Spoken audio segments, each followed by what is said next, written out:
kami membahas mengenai forecasting. Yang pertama izinkan saya untuk memperkenalkan anggota kelompok terlebih dahulu. Yang pertama ada Irfa Syahla Zahra, yang kedua ada Leli Karisma Isabella, yang ketiga ada Rizyan Muhadi, yang keempat ada Nabila Aprilia, yang kelima ada Arif Rahmat Hussein, yang keenam ada Ali Syahban Damar Dipa, yang ketujuh ada Rapi Aziz Anaufal, dan yang kedelapan saya sendiri Fitri Novianti, yang terakhir ada Ratsiwi Fadila Sapitri. Baik, langsung saja kepada pembahasan materinya. Terkait forecasting akan dibacakan oleh Ale. Baik, di sini Ale Sabana Namaripa akan membacakan mengenai forecasting. Forecasting adalah proses membuat perkiraan atau prediksi tentang masa depan berdasarkan data historis dan tren yang ada. Dalam bisnis, forecasting digunakan untuk berbagai tujuan, seperti perencanaan anggaran, pengelolaan persediaan, penentuan strategi pemasaran, dan pengambilan keputusan bisnis yang lain. Sekian.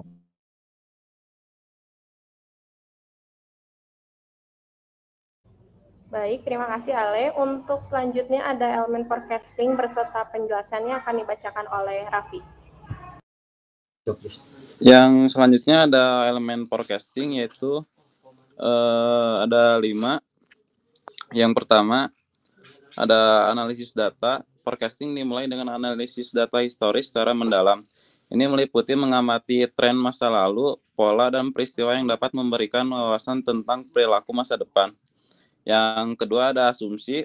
Forecasting melibatkan membuat asumsi tertentu tentang kondisi dan variabel masa depan. Asumsi ini didasarkan pada informasi yang tersedia dan penilaian ahli. Yang ketiga ada metode dan model. Berbagai metode dan model digunakan dalam forecasting untuk menganalisis dan menginterpretasikan data. Metode ini mencakup teknik statistik, analisis dari waktu, analisis regresi, dan algoritma pembelajaran mesin. Yang selanjutnya ada akurasi dan presisi. Forecasting bertujuan untuk memberikan prediksi yang akurat dan presisi. Hal ini melibatkan meminimalkan kesalahan dan ketidakpastian sejauh mungkin.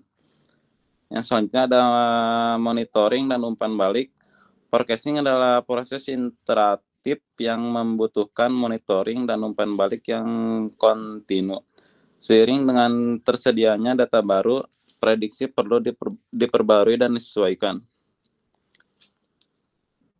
Baik, terima kasih Raffi. Untuk materi selanjutnya terkait analisis forecasting PT Telkom Cabang Tenggarong yang akan dibacakan oleh Nabila Aprilia.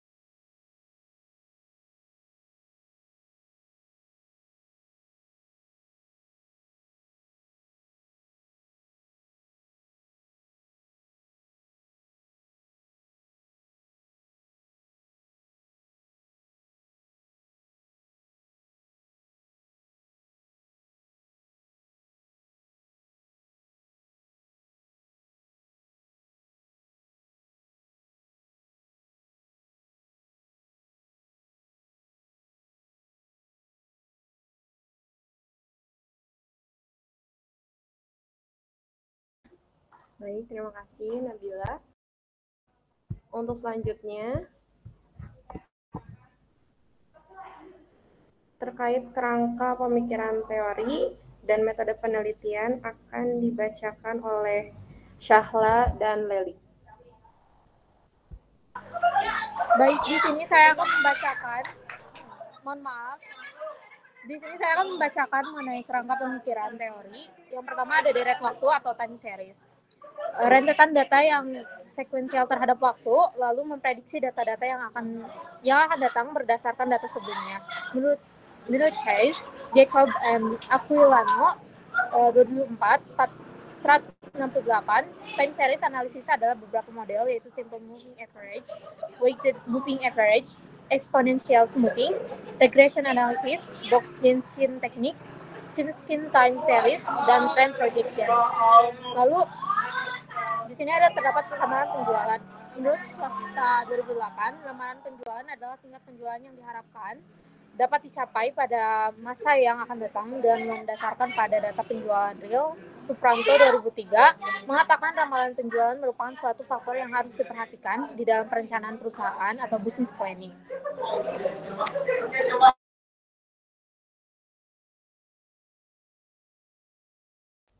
Baik, terima kasih Irfa. Untuk metode penelitian akan dibacakan oleh Leli. Metode penelitian. Dalam penelitian ini, peneliti menggunakan moving average dan trend linear sebagai perbandingan metode yang lebih akurat. Moving average adalah peramalan rata-rata bergerak menggunakan sejumlah data aktual masa lalu untuk menghasilkan peramalan. Rata-rata bergerak berguna jika kita mendapatkan mengasumsikan bahwa permintaan pasar akan stabil sepanjang masa yang kita ramalkan. Trend linear. Seringkali data deret waktu jika digambarkan ke dalam plot mendekati garis lurus. Deret waktu seperti ilmiah yang termasuk dalam tren linear. Baik, terima kasih Leli. Selanjutnya, sampel dan populasi akan dibacakan oleh Rizal. Baik, untuk sampel dan populasinya akan dibacakan oleh Alek.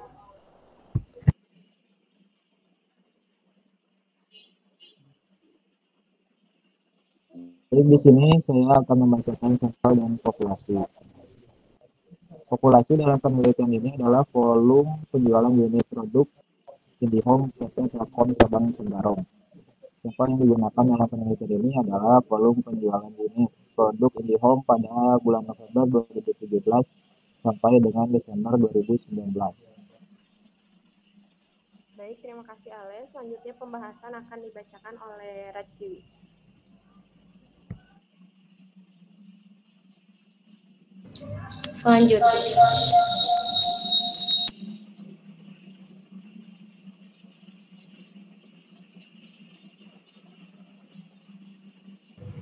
Selanjutnya ada pembahasan dari sampel dan populasi.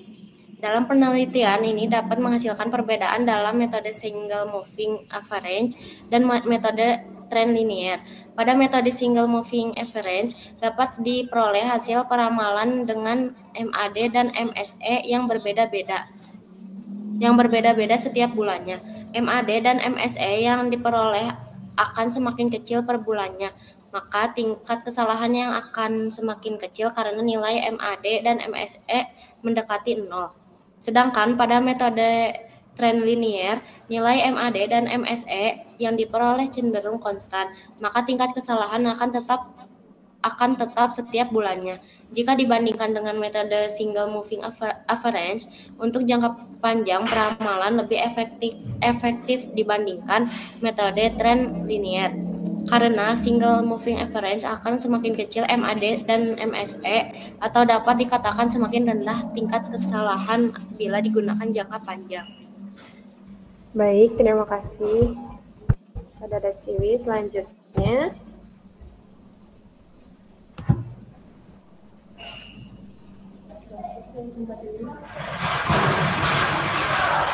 jurnal pembanding akan dibacakan oleh saya sendiri. Berikut adalah judul-judul jurnal yang kami teliti untuk membandingkan dengan jurnal utama. Yang pertama ada penentuan metode peramalan pada produksi Fort New Granada Bow ST di PPX. Yang kedua ada forecasting penjualan kopi dengan metode exponential smoothing berbasis web, studi kasus kedai kopi. Yang ketiga ada forecasting teknik using time sequence atau model penentuan volume produksi Sanjay di UKM Rina Payakumbuh. Yang keempat ada analisis forecasting pada komoditi strategis, daerah serta ketahanan pangan yang berkelanjutan. Yang kelima ada analisis forecasting penjualan gula merah di Jatilawang menggunakan metode weighted moving average. Selanjutnya ada analisis forecasting volume ekspor kopi dari Indonesia ke India dengan metode time series. Selanjutnya ada implementasi analisis forecasting penjualan ekspor kopra dengan metode time series pada CV Dati Internasional di Tembilahan. Yang selanjutnya ada jurnal peramalan produksi pulp menggunakan ARIMA dan analisis daya saingnya di pasar internasional. Selanjutnya ada analisis persediaan bahan baku kedelai menggunakan EOQ, ROP, dan safety stock produksi tahu berdasarkan metode forecasting di PP Langgeng. Yang terakhir ada penerapan metode ARIMA dan SARIMA pada peramalan penjualan telur ayam pada PT Agromix Lestari Group. Berikutnya yang terakhir What akan is demand? dibacakan oleh Husen.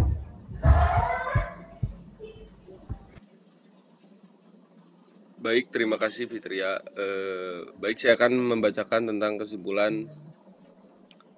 Di dalam penelitian manapun dapat disimpulkan bahwa analisis forecasting sangat membantu perusahaan dalam meramalkan penjualan dan pendapatan yang akan didapat meski tidak selalu pasti. Akan tetapi perusahaan dapat menentukan strategi dan jenis pemasaran yang sesuai dengan hasil analisis penjualan untuk memaksimalkan laba.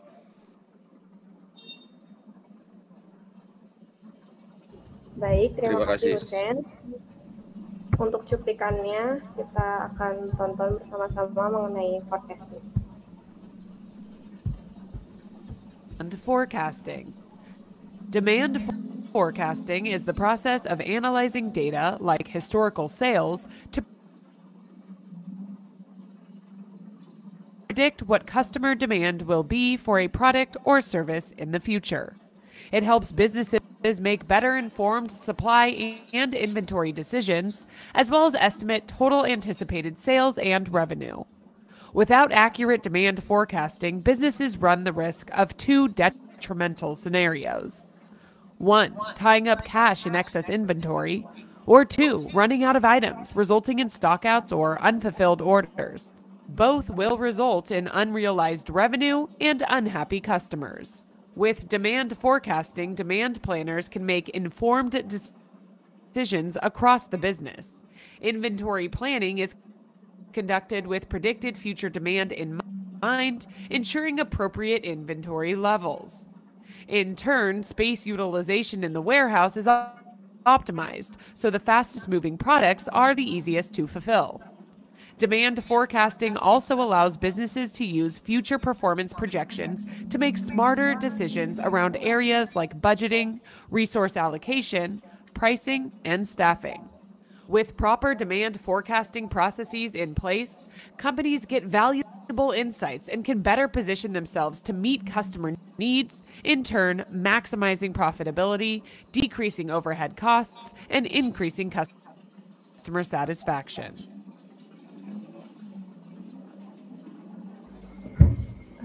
Baik, untuk perusahaan yang kami teliti sudah mencakup semua yang ada pada cuplikan video. Akan kami tutup presentasi hari ini. Mohon maaf sebelumnya bila masih banyak kekurangan dan beberapa kendala yang terjadi. Wassalamualaikum warahmatullahi wabarakatuh.